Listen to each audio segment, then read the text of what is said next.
Final round, fight! Hello, I'm Rawpain and welcome to Rawpain's Britons vs Bruder, and this is round 3 between the 1/16th scale Land Rovers. This one's from Bruder, this one's from Britain, so let's get on to the fight. So starting off, we have the Britons, which comes with 2 light and sound functions, obviously the starting of the engine and the beeping alarms. Whether you would like that or not, this one includes it and this one doesn't. But the Bruder does come with the capability of being able to open the bonnet, prop it up and look inside, so that goes down to a playability factor of what you prefer to be doing with your toys themselves. This one has paintwork all over, and these are obviously printed on, whereas this is stickers and driving through the mud. Stickers are going to come off, unfortunately, over the paint. Paint will wear down slightly over time, but this one does have a light and sound function, so if you're going to be running it through puddles, it's not going to have that function for very long. Sculpt work, they are both sculpted quite nicely. They do have a lot of detail going throughout, but I think overall the one that comes with just that slightly more sculpt work has to be the Bruder itself. One thing that you may have noticed from this review is that one of them is a lot larger than the other, and that is the Bruder. And now I've compared these with all the other 1/16th cars and things that I have, and it's actually the Bruder that is in an incorrect scale. Now it's not just the wheels, the Bruder is longer, it's wider, it's taller. And to compare it with another 1/16th scale vehicle, we have a Hummer here. And this is 1/16th, and as you can see, it's hard to see from the camera, but it's taller and longer, and that's just not the case in real life. Hummers are much larger than Land Rovers, and that's just not a one-off as well. I've got 3 different Hummers, and as you can see here, it's just massive compared to actual Hummers. So a downgrade for the actual Bruder there. The Britons is the correct scale, and that might actually flip it with some people on that fact alone, because if you've got a 1/16th scale collection and this one's bigger, then it's going to let you down and look awkward and out of place.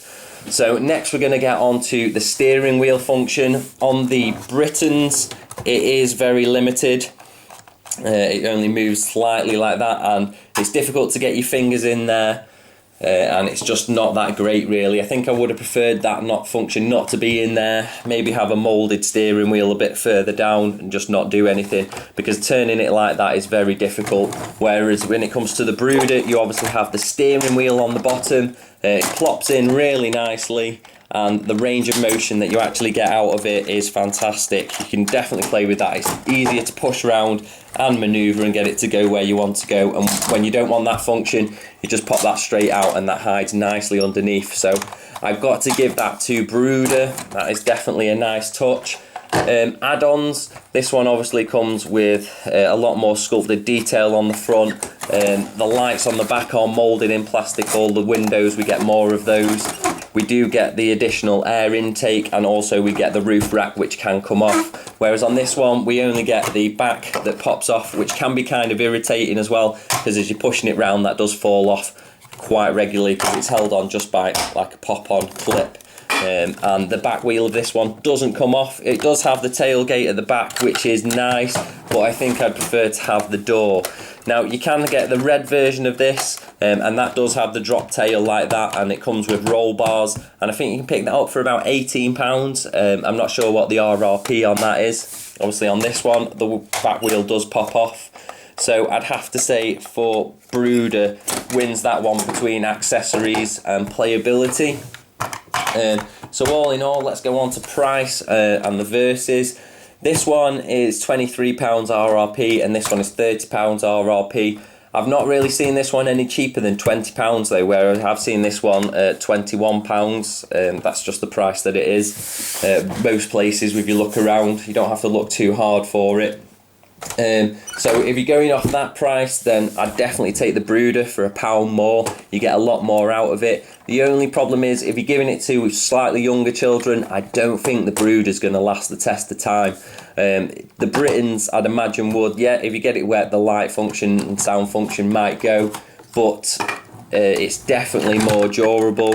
You can see the bottom there, it's just a metal bar that goes all the way through. Even on the steering column, if that went, then you've still got the bar that just holds it into place in the middle. So it's definitely a tougher and more sturdy car. So if you're giving it to a young child, maybe you definitely are better going on with the Britons, as it will just last you a lot longer. The child could have it from very young to very old. But if you've got a slightly older child, and obviously to get more playability out of it, you definitely want to go for the Bruder, with the doors that open, the back door that opens, the being able to steer it, slight customization, being able to open the bonnet and things. So I do think that the Bruder is the winner. Even if I had to pay £23 for the Britons and I had to pay £30 for the Bruder, me personally, I would go for the Bruder. But saying that, if you're a 1/16 scale collector, then you don't want to go for the Bruder, because it does just look ridiculous compared to the rest of your collection. But playability, I would recommend the Bruder. And final point is your 1/16 scale figures. I have the Winter Soldier and I have Spider-Man here, and basically just open the door and they just slide in.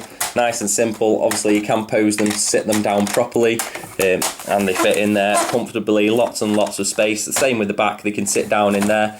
Now if it comes to the Britons, I've picked Spider-Man here because he's like the most articulated one that I've got in this scale. You can get him to sit in, but if you look at him, he's got his legs crossed inside. It won't actually fit in the footwell. And if you want to try that on the steering wheel column side, you just got no chance basically. They're just not going to fit. So even with a limited articulated figure, you're not going to be able to sit them in here, whereas in the Bruder you definitely can get them to pop in. So on that note, being a 1/16 scale figure toy, for me they have to be able to fit the 1/16 scale figures in. So the winner is the Bruder. So thanks for watching. Don't forget to like, comment and subscribe, and I'll see you next time for either more Rawpain's Britons vs Bruder or Rawpain reviews.